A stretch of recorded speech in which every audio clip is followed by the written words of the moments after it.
Bharat scout and guide Nedumkandam local അസോസിയേഷന്റെ ലഹരി വിരുദ്ധ നവകേരളം പ്രൊജക്ട് ഉദ്ഘാടനം നെടുങ്കണ്ടത്ത് നടന്നു. ഗ്രാമപഞ്ചായത്ത് പ്രസിഡന്റ് പ്രീമി ലാൽച്ചൻ പദ്ധതി ഉദ്ഘാടനം നിർവഹിച്ചു. Kerala state Bharat scout and guide Nedumkandam local അസോസിയേഷന്റെ ലഹരി വിരുദ്ധ നവകേരളം പ്രോജക്ടിന്റെ ഉദ്ഘാടനം നടന്നു.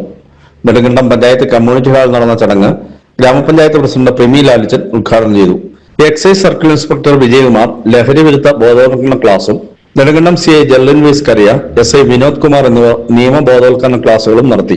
നെടുങ്കണ്ടം AO ജെൻസിമോൾ, ഗ്രാമപഞ്ചായത്ത് അംഗം ജോജി ഇടപ്പള്ളിക്കുന്നേൽ, വിദ്യാർത്ഥി പ്രതിനിധികളായ സിയോണ അബ്രഹാം, ആൽഡൻ റോയി തുടങ്ങിയവർ പ്രസംഗിച്ചു.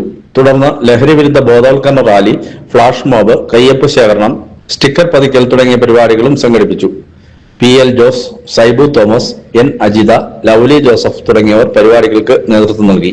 നെടുങ്കണ്ടം സബ് ജില്ലയിലെ 9 സ്കൂളുകളിൽ നിന്നായി 360 കുട്ടികൾ പരിപാടികളിൽ പങ്കെടുത്തു. News bureau, Nedumkandam.